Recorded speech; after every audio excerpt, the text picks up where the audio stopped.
MLA Taret की disqualification case hearing चथखरे order reserve तौखरे तरामथुई सुबह Manipur legislative assembly election Congress की ticket माई पाकलबा मतुंगदा BJP दा यावखी हाइबा वाफम दा युमफम ओइरगा MLA Taret की मथत कांग्रेस की MLA खरदा थारखिबा disqualification petition सिंगी मखा ताबा हियरिंग असे युपुंग तरामथुई ताबा मतमदा मणिपुर लेजिस्लेटिव असेंबली की स्पीकर की ट्रिब्यूनल दा हियरिंग चथखरे अदुबु हियरिंग अदुगी वायल असेंबली की ट्रिब्यूनल दा ऑर्डर रिजर्व तौखरे स्पीकर की ट्रिब्यूनल रिजर्व तौदुना थमखिबगी मरमदि हौजिक मालेम की असौब इशू ओइरिबा कोविड-19 लाइसत थेंगननाबा होटनरिबा मरमसिंग कया असिगा मरी लैनरी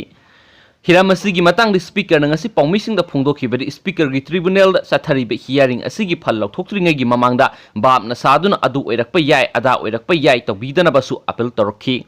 अतोपा मरुएबा पाव मनमु एक्सीडेंट मिरोन बिनुपी अमा यावना नुपा अमा सोक्ले ngasi युपुंग तरा मखाइरोम ताबा मतमदा तिदिम लंबीगी कैसामथोंग हौदाम लाइरक मसिंदा कार अमना गाड़ी मसा थौदुना लाकपा अमदा थोमजिनमदगी मिरोन बिनुपी अमा यावना नुपा अमा सोक्ले सोक्लबा नुपा अदुदिगी ममिंगना लाइश्रम आनंद कौवी कैसामपात लाइमजम लाइखाइदगिनी महाक फिबम खरा थिना सोक्ले हाइरी कार अदुना थोमबदगी सोक्लबी नुपी अदुसु महाकी लोइनबिनी ममिंगना लाइश्रम ओंबी रंजिता कौवी हौजी हौजी मिरोन बिगी कुमथा सुरबिनी नुपी असिदी कया थिना सोक्ति अदुबु महाकी कुमथा सुरबा पुकनुंग लैरिबा अंगांग अदुगी फिबमदि करी ओइरमगनी हाइबा तम्बा ngamdri सोक्लबा मियो एनिमल राज मेडिसिटी दा पुखतुना हौजिक लयेंबगी थबक सथरी हाइनसु फोंदोरकली अतोपा पाव मनमु क्वारंटाइन सेंटर दा थंबा मी टेस्ट तौबदा मिसंग मिखाई नायबगी वाथोक लाकले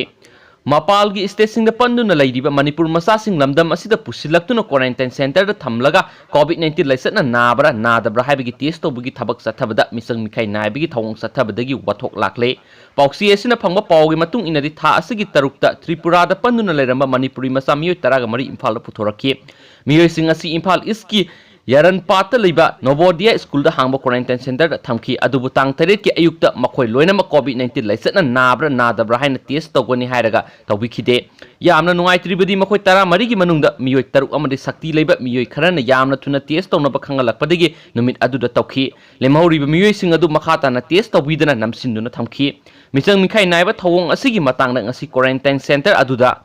लाइबा मियोय सिंग मरक्ता असौबा पियनदबगी इहौ अमा होरखि मखोयबु ngasimak टेस्ट तौबियु हाइबा मतमदा मतम खरा लैरगा तौगनी हाइना क्वारंटाइन सेंटर अदुगी मरी लेनबा अथॉरिटी ना खंगलखि मसिगी मतुंगना मियामना असौबा इहौ होरकपदगी ngasi लेमहौरिबा मियोय सिंग अदुसु टेस्ट तौबगी थबक सतखि हाइरे असिगुम्बा मिचंग मिखाई नाइबा थौंग असि क्वारंटाइन सेंटर दा लैरिबा मियोय सिंगी मफमदा अमुक हन्ना तौबिगनो हाइनासु पाउसी एसिदा फोंदोरखले मपान की मरुब पाव खर नमो कोविड-19 डॉक्टर अनी सिरे डॉक्टर अमा पॉजिटिव ओरे हॉस्पिटल थिंखरे गुवाहाटी मेडिकल कॉलेज हॉस्पिटल की पीजी स्टूडेंट की डॉक्टर अमा टेस्ट तौबदा पॉजिटिव ओइरमदगी मतम खर की हॉस्पिटल अदु थिंगजिनख्रे हाइना आसाम की हेल्थ मिनिस्टर हेमंत बिस्वाना ट्वीट फोंदोखरे महांगना मखाताना फोंदोखिबदा हॉस्पिटल अदु नुमित खरनी की ओइना सैनिटेशन की थिंगजिनखिबनी हाइरि अमना कोलकाता पोस्टिंग लेबा CISF की ASI अमा कोविड-19 पॉजिटिव ना सिरे हाइरि अतोपा नोआइतब थौदो अमदना भारत की हौखिबा USA दा लेखिबा डॉक्टर अनी मखोइगी अपोकपा अमसु मसानुपी कोविड-19 सिरे हाइरि अमना औरंगाबादसु भारत बटालियन की पुलिस हुमद्रागनिथुई पॉजिटिव ओइरे हाइना एजेंसी की पाउना हाइरि अमना नोआइतब थौदो अमा हाइरगदि सोक्थरबा माइग्रेंट तरागा तरुक ट्रैक तुमलिंगैदा ट्रेन तखाइरमलै महाराष्ट्र की Aurangabad railway track migrant walker कुन की कंबू अमा तुमलिंगैदा पोर्चै पुबा कार्गो ट्रेन अमना मखोइगी मथक्ता समदुना सत्खिबदगी मियोय तरागा तरुक सिरे थौदो असिंग असे यु अंगनबदा थोखिबनी माइग्रेंट सिंग अदु जलाना हाइबा मफमदुदगी बुसावाल फाउबगी किलोमीटर 183 सांगबा लंबीदा मखोंना लाकपने मखोइगी मरक्तगी मियोय मरी हिंगौरिबा सिंग असि पुलिस ता येंगसिली हाइना सीनियर पुलिस ऑफिसर अमना फोंदोरखली हिंगौरिबा असोकपा मरीदु हॉस्पिटल एडमिट तौखरे मखोइदा अकुपा मरोल हंगद्रिङैदा हाना काउंसलिंग पीरी हाइना सीनियर पुलिस ऑफिसर M पाटिलना न्यूज एजेंसी ता फोंदोखरे हाइरि पुलिसना हाइ माइग्रेंट सिंग अदु मध्य प्रदेश की दमक कोविड-19 लॉकडाउन ट्रेन चेंदबदगी सांगलबा लंबीदा मखोंना लाकपने ट्रैक तुमलिंगैदा मुंबईदगी किलोमीटर 350 थापा मफमदुना ngasi अयुक पुंग 5:35 रोम ताबदा ट्रेन समदुना चतखिबने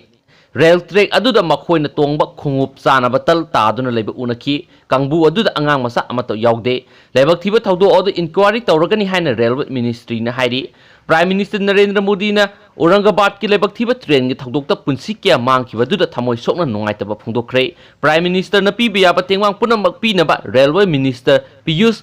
गोयलादा हाइख्रे अदुगा मिकुप नाउम सिंह ना सेननबसु खंगनखि हाइना पाउसीसना मखाताना फोंदोरखि।